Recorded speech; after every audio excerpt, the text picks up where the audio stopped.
Ça y est, c'est le grand jour! L'agence avec qui j'avais réservé vient me chercher à mon auberge à 5h15 du matin. Fait des arrêts un peu partout ailleurs en ville pour chercher les autres membres de notre équipe, puis c'est un départ. Il existe plusieurs différentes randonnées pour se rendre au Machu Picchu. La plus populaire, la classique, s'appelle Inca Trail. Elle se fait d'habitude en 3 ou 4 jours. Elle passe par plusieurs sites historiques avec des ruines intéressantes à voir. Mais elle est bourrée de touristes, elle est chère, il faut s'y prendre au moins 6 mois d'avance pour réserver une place. Le gouvernement péruvien impose une limite quotidienne de gens au Machu Picchu lui-même, et sur la Inca Trail aussi, donc les places sont limitées. Mon guide m'a dit qu'il avait servi de guide à Antonio Banderas sur la Inca Trail, accompagné de 83 porteurs, juste pour Monsieur Banderas.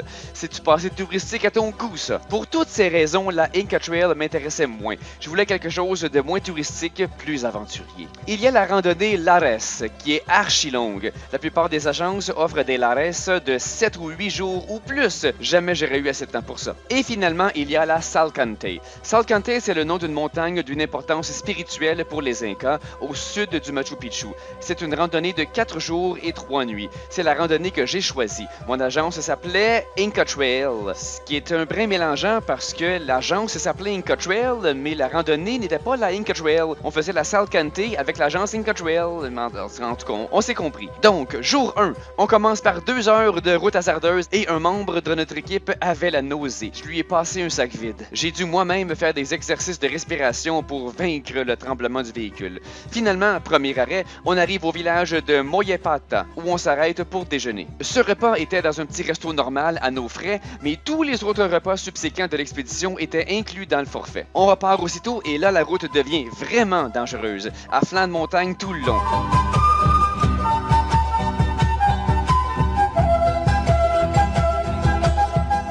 Mais les glaciers commencent à se faire sentir.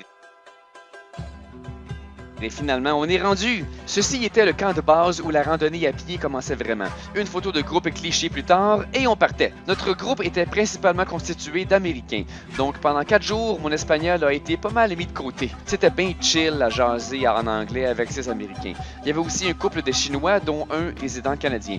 Et les deux seuls qui parlaient vraiment espagnol étaient 2 Costaricains. J'ai appris plein d'expressions et de jouals costaricains avec eux. Notre guide s'appelait Juan Carlos, avec un excellent anglais et était très instructif et sympathique. Les autres employés de la compagnie étaient les 2 porteurs à bagages et les 2 cuisiniers. Chaque voyageur portait son propre petit sac à dos de voyage alors que notre gros sac principal était à dos de cheval, acheminé par les porteurs. Donc on n'était pas trop chargé. La faune des Andes. Dès le début, on a vu un condor au ciel. Loin comme il était, c'était pas très impressionnant. Notre première matinée de randonnée servait essentiellement à rien. On a monté ce flanc très escarpé, puis on l'a redescendu pour revenir où on avait commencé. Donc on a officiellement pas avancé. Mais vous allez voir, ça valait le coup. Tout d'abord, la montée était tout un défi. Je vous fais remarquer qu'on approchait 4000 mètres d'altitude, bien plus qu'à Cusco. Et finalement, au-delà de cette butte finale, on voit ce superbe caldeira. On a passé beaucoup de temps là à se reposer, à prendre des photos, reprendre notre souffle.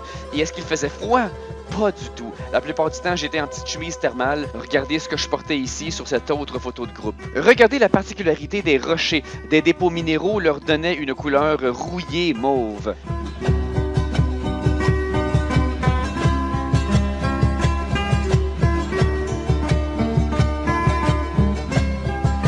Après le caldeira, on est redescendu et on a dîné. Notre premier repas inclus du forfait et la première fois qu'on essayait la cuisine de nos chefs. Un bon repas chaud, succulent, comme tous les autres repas du forfait d'ailleurs. Et on repart. Là, on progressait pour vrai.